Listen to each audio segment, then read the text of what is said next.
ሰላም ውድ የቻናሌ ቤተሰቦች ኢትዮ አካዳሚ የኦንላይን ትምህርት ቤት ነው። አማርኛ፣ እንግሊዘኛ፣ ሂሳብና ሌሎች የትምህርት አይነቶችን በኦንላይን እያስተማርን እንገኛለን። መማር ለምትፈልጉ በኢሞ፣ በዋትስአፕ፣ በቴሌግራም ከዚህ በታች አስቀመጥነው ስልክ እየደወላችሁ መማር ትችላላችሁ።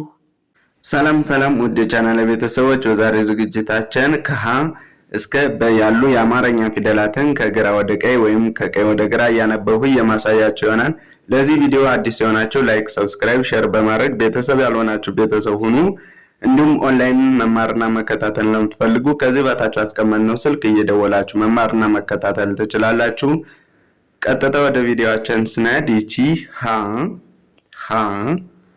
ሁ ሂ ሃ ሄ ህ ሆ እዚህ ወደ ግራ ስታነቧቸው ደግሞ ሆ ህ ሄ ሃ ሂ ሁ ሃ እሺ ለ ከጎኗ ቅጠል በመጨመር ሉ እሺ ሶስተኛ ፊደል ደግሞ ግሯን በቀኝ በኩል ቅጠል በመጨመር ሊ አራተኛ ፊደል ሲሆኑ የመጀመሪያ እግራቸው ያጥራን ባለ ሁለት እግር ከሆኑ ስለዚህ ላ ብላችሁ ታነቧታላችሁ።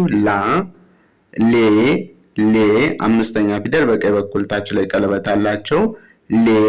ከዛ ስድስተኛ ሎ እሺ ሌ ላ ሊ ሉ ለ እሺ እቺ ሀ ነች። ሁ ሂ ሃ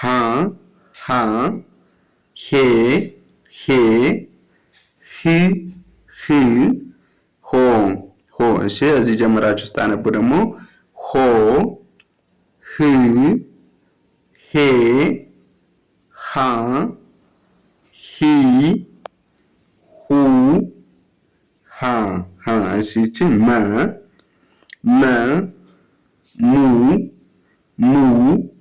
ሚ ማ ሜ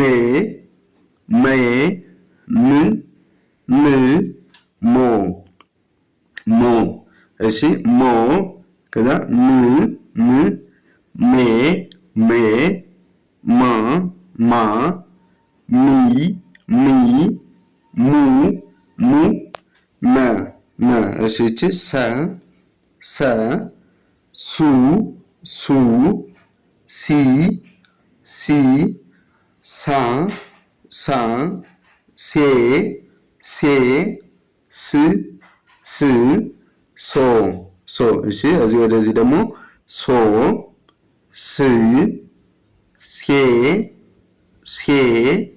ሳ ሲ ሱ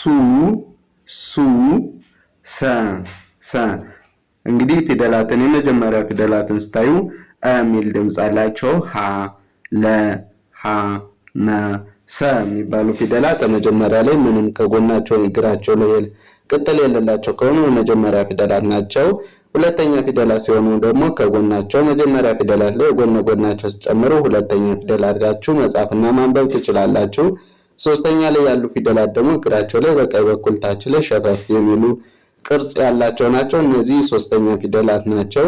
አራተኛ ላይ ባለ ሁለት እግር ከሆኑ የመጀመሪያ እግራቸው ያጥራን ወይም ባለ ሶስት ከሆኑ የመጀመሪያ እግራቸው ያጥራን። ዘውጭ ደግሞ ቅርጽ አልባ የሚባሉ እንደ ሀ መና ሰ ፊደላት ወደ ታች ወረደ ነገር አላቸው። አምስተኛ ላይ በቀኝ በኩል ታች ላይ ሁሉም በሚባል ደረጃ ቀለበት አላቸው እንደምታያቸው። ስለዚህ አምስተኛ ፊደላት መሆናቸውን በቀለበት ካላቸው መለየት ትችላላችሁ። ስድስተኛ ላይ የተለያየ ቅርጽ ያላቸው እነሱን እየጻፋችሁ እያነበባችሁ ድምጻቸውን መለማመድ ትችላላችሁ። ሌላ ደግሞ ሰባተኛ ላይ ባለ ሁለት እግርና ባለ ሶስት እግር ከሆኑ የመጨረሻ እግራቸው ያጥራል። ቅድም እዚህ ጋር እንደነገሯችሁ ቅርጽ አልባ ከሆኑ ደግሞ የተለየ ቅርጽ ነው ሊኖራቸው የሚችሉ። ከዛ ውጭ ደግሞ ባለ አንድ እግር ከሆኑ እዚህ ላይ የምታያቸው ባለ አንድ እግር ፊደላት የለም። ስለዚህ አናታቸው ላይ ቀለበት ይኖራቸዋል ማለት ነው ባለ አንድ እግር ከሆኑ። እዚህ ጋር ግን የሉም።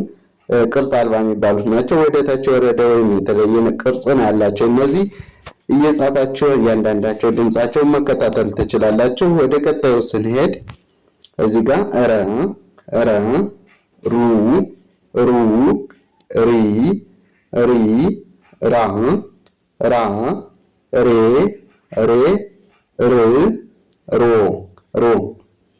እሺ ከዚህ ወደ ስትናነብ ደግሞ ሮ ር ሬ ራ ሪ ሩ ረ ረ። እሺ እቺ ባለ ሁለት እግር ነች። ሰ ሰ። እቺ ሸ። እቺ ቀ ባለ አንድ እግር። እቺ በ ባለ ሁለት እግር። አሁን እዚህ ጋር ባለ ሁለት እግር የምንላቸው በ ሸ ሰ እነዚህ ባለ ሁለት እግር ናቸው። ረ ቅርጽ አልባ ነች። ቀ ደግሞ ባለ አንድ እግር ትባላለች። ስለዚህ እነዚህ ባለ ሁለት እግሮች ምንድነው ባለ አንድ እግሮች ጋር ልዩነታቸው የሚለውን ማየትና መከታተል ትችላላችሁ። እሺ እቺ ሰ ሱ ሱ ሲ ሲ ሳ ሳ ሴ ሴ ስ ስ ሶ ሶ። እንግዲህ ባለ ሁለት እግር ሲሆኑ ሶስተኛ ላይ ሁለተኛ ላይ ሶስተኛ ሁለተኛ ከጎናቸው ቅጠል ሶስተኛ እግራቸው ላይ ቅጠል ወይም በቀኝ በኩል ታች ላይ ጫማ አላቸው። አራተኛ ላይ የመጀመሪያ እግራቸው ያጠራል። አምስተኛ ላይ ባለ አንድ እግርም ሆኑ ባለ ሁለት እግር በቀኝ በኩል ታች ላይ ቀለበት አላቸው እያቸዋለሁ። ስድስተኛ ላይ የተለያየ ቅርጽ አላቸው። ሰባተኛ ደግሞ የመጨረሻ እግራቸው ያጠራል ማለት ነው ባለ ሁለት እግር ከሆኑ። እንግዲህ አራተኛ ላይ ያጠረው ሰባተኛ ላይ ረዝምና አራተኛ ላይ የረዘመው እግራቸው ሰባተኛ ላይ ያጠራል ወይም በቀኝ በኩል ያለው እግራቸው ያጠራል ማለት ነው። ባለ ሁለት እግር ሲሆኑ ባለ አንድ እግሮች ደግሞ እዚህ ጋር ቀን የምታዩት በአንድ እግር የቆመች ነች። ይህች ሰባተኛ ፊደሏ አናቷ ላይ ቀለበት አላት ማለት ነው። እዚህ ጋር ሜረ በተመሳሳይ ያላቸው። ስለዚህ ቅርጻቸውን በዚህ መለየት ትችላላችሁ። አሁን ከዚህ ጀምረን ስናነብ ሶ ስ ሴ ሳ ሲ ሱ ሰ ሰ። እሺ እቺ ሸ ሸ ሹ ሹ ሺ ሺ ሻ ሻ ሼ ሼ ሽ ሺ ሾ ሾ። እሺ እዚህ ወደዚህ ስናነብ ደግሞ ሾ ሺ ሼ ሻ ሺ ሹ ሸ ሸ። እሺ እቺ ቀ ቀ ቁ ቁ ቂ ቂ ቃ ቃ ቄ ቄ ቅ ቅ ቆ ቆ።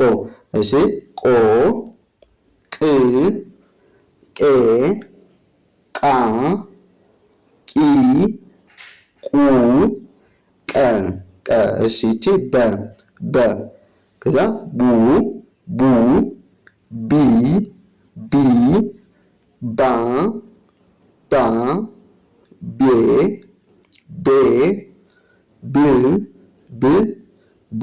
እሺ ቦ ቦ ከዛ ብ ቤ ባ ቢ ቢ ቡ ቡ በ በ። እንደዚህ ያደረጋችሁ ማንበብ መከታተል መጻፍ ትችላላችሁ። በቀጣይ በሌላ ቪዲዮ እስከምንገናኝ ዛሬ ይዤላችሁ የመጣው ቪዲዮ ይሄን ይመስላል። መልካም ጊዜ